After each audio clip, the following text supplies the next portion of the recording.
E aqui no Jornal Brasil Atual nós vamos fazer contato agora com David Bacelar, que é coordenador-geral da Federação Única dos Petroleiros, a FUP. Olá, David, bom dia, bem-vindo aqui ao Jornal Brasil Atual. Bom dia, Rafael, bom dia a todas e todos que estão aqui conosco no Jornal Brasil Atual, na nossa TVT e também na Rede Brasil de Fato. Vamos falar com o David sobre a decisão da Petrobras de realizar encomendas de plataformas no exterior, uma decisão que impacta na possibilidade de criação de 1 milhão de empregos no Brasil. Das 14 plataformas previstas para operação nas bacias de Campos e Santos, 10 já foram contratadas fora do país, sendo 7 na China, 2 em Singapura e 1 na Coreia do Sul. A gente não está precisando gerar emprego não, né, David, para contratar plataforma fora do país. Como é que você avalia essa decisão da empresa? Verdade, Rafael. É como se nós não tivéssemos mais de 10 milhões de pessoas que não conseguem emprego aqui no Brasil. Nós temos hoje uma gestão da Petrobras que ela não está preocupada com o desenvolvimento social do nosso país. Como você bem lembrou, nós temos aí encomendas de 14 plataformas. Dessas, 10, infelizmente, já estão com geração de emprego, renda em outros países, nos países citados por você, na China, Singapura e Coreia do Sul, e nenhuma dessas plataformas estão sendo construídas aqui no Brasil. Nós temos toda a infraestrutura necessária para que isso ocorra, são diversos estaleiros que estão disponíveis no nosso país, desde o Atlântico Sul, ali em Pernambuco, São Roque do Paraguaçu, os vários que temos aqui no Rio de Janeiro, Espírito Santo, Paraná, Rio Grande do Sul. E além da infraestrutura, temos trabalhadores e trabalhadoras, pessoas que se capacitaram, pessoas que têm experiência ao longo, por sinal, de 8 anos de trabalhos que foram feitos nesses estaleiros, com a construção de navios, construção de sondas de perfuração marítima, de plataformas. E, infelizmente, a gestão atual da Petrobras prefere fazer essas encomendas lá fora do país.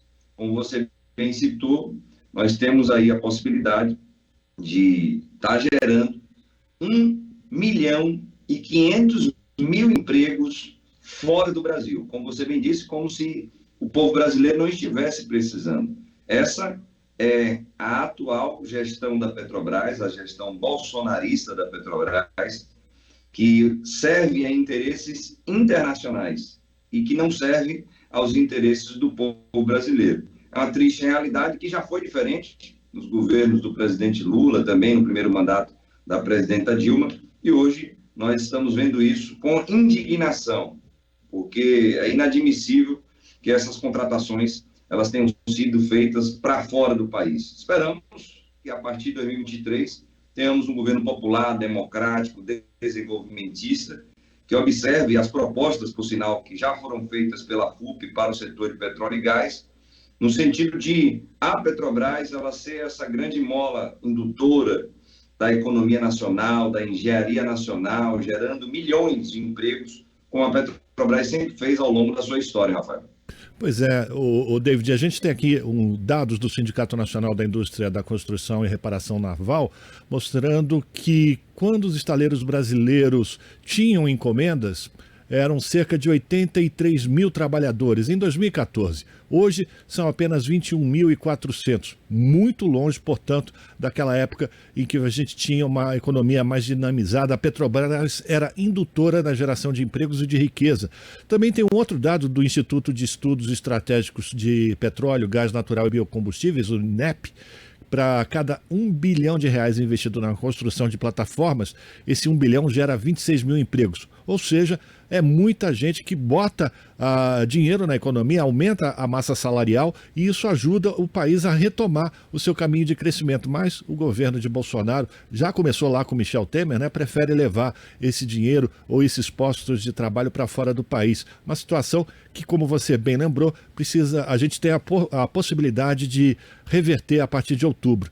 E já que a gente está falando de outubro, eu quero lembrar da Petrobras, que anunciou uma nova redução no preço do diesel. O que está acontecendo, David? Por que agora a Petrobras consegue reduzir o valor do preço do diesel? Rafael, na verdade, nós temos aí uma série de ações eleitoreiras do governo federal. É bom lembrar que, no caso do diesel especificamente, nós já temos acumulado durante todo o período do governo Bolsonaro um aumento de 193%. Então, 20 centavos de redução, que é o que estão sinalizando agora, isso foi anunciado ontem. É interessante que ele disse, Rafael, que esse sim seria o maior ato do dia 11, a redução de 20 centavos no litro do diesel. E ele esquece de falar que durante todo o seu governo já foram 193% de reajuste em cima do diesel. Tanto que hoje, pela primeira vez na história desse país, parafraseando até o nosso presidente Lula, nós temos o diesel mais caro do que a gasolina no Brasil. É algo inadmissível. É óbvio que ele vai tentar, de todas as formas, agora, nesse momento, utilizar a Petrobras para sinalizar que ele está preocupado com os preços dos combustíveis. Mas o povo não é bobo, Rafael.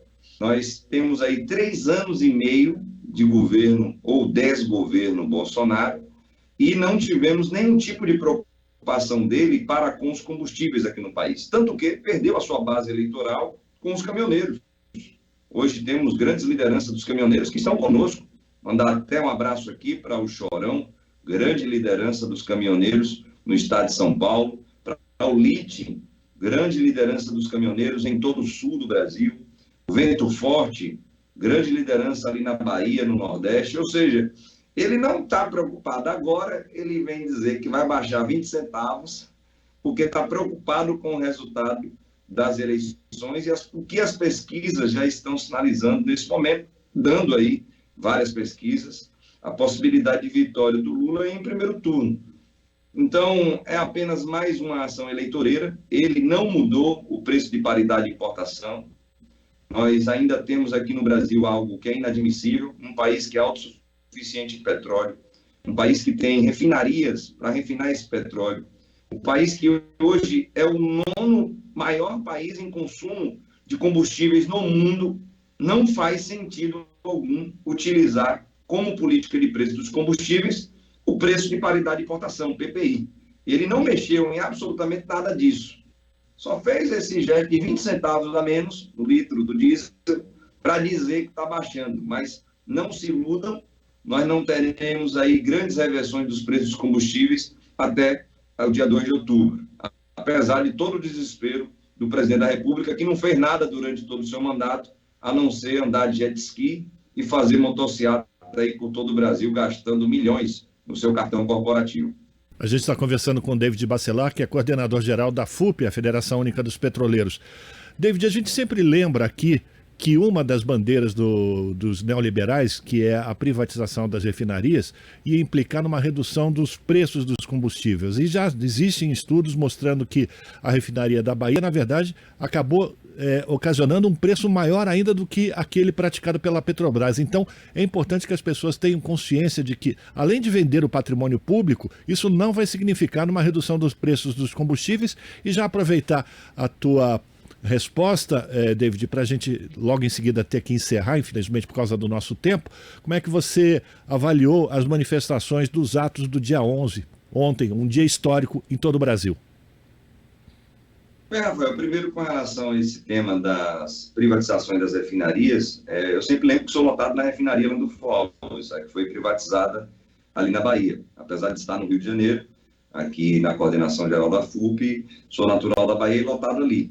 E, de fato, esses estudos eles foram feitos ali em meados de 2016, eles já pré-anunciavam esse desastre do monopólio regional privado sendo constituído no Nordeste, no estado da Bahia, de termos a ameaça de desabastecimento de alguns produtos e dos preços subirem. Não foi mãe de Ná, nem precisou usar bola de cristal. Esses estudos que foram feitos pela PUC do Rio de Janeiro, eles acabaram, infelizmente, se materializando. Hoje, a Bahia tem um combustível mais caro do Brasil, que é óbvio. O fundo de investimentos lá de Abu Dhabi, chamado Mubadala, ele veio para cá para ganhar dinheiro em cima do povo brasileiro, do povo baiano.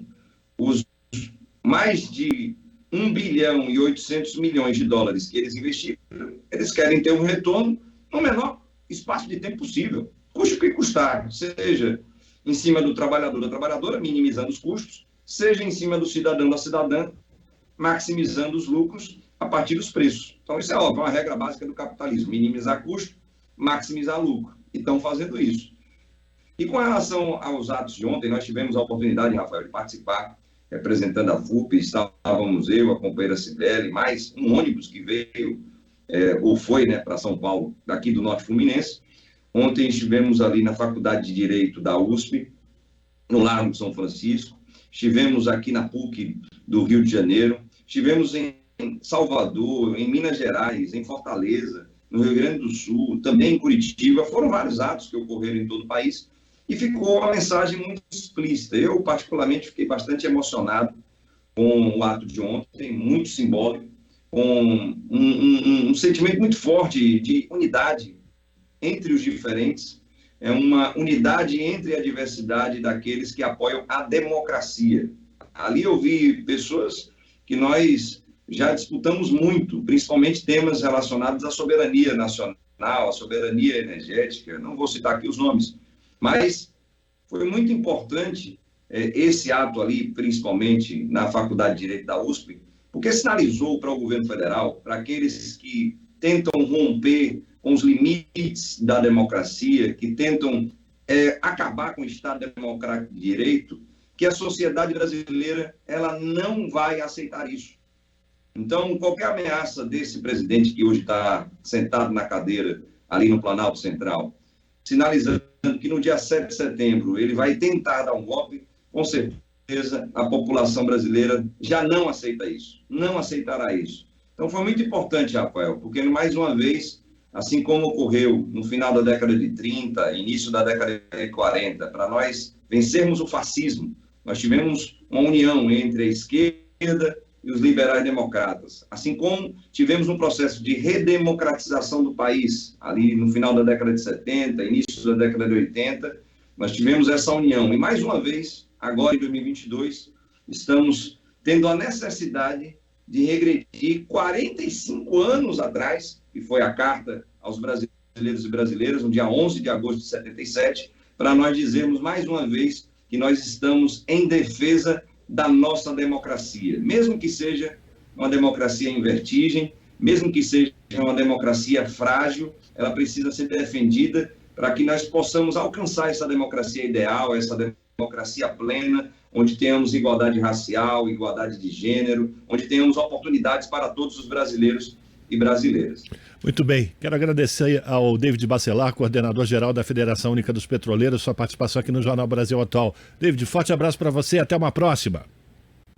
Forte abraço, Rafael, bom final de semana a todos e todas, um beijo no coração de cada um e cada um. Agora são 7h28. Você está ouvindo Jornal Brasil Atual. As notícias que os outros não dão.